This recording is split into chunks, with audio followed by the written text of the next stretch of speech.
ఆ ముళ్ళులు గనక కొన్నిసార్లు మన శరీరంలో లేకపోతే మనము దేవునికి లోబడం, దేవునికి విధేయత చూపించలేం,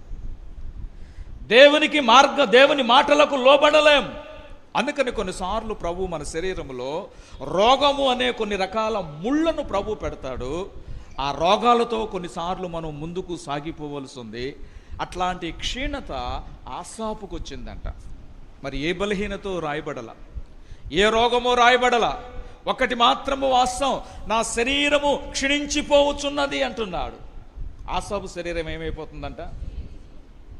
ఏ రోగము చేత క్షీణించిపోతుందో, ఏ బలహీనత చేత క్షీణించిపోతున్నాడో, దేని చేత బలహీనమైపోతున్నాడో తెలియదు, కానీ ఒకటి మాత్రం వాస్తవం, ఆసాపు శరీరములో ఏదో ఒక రోగం ఉన్నమాట వాస్తవం. రెండవది శరీరానికే కాదంటండి, దేనికి ఉందంట?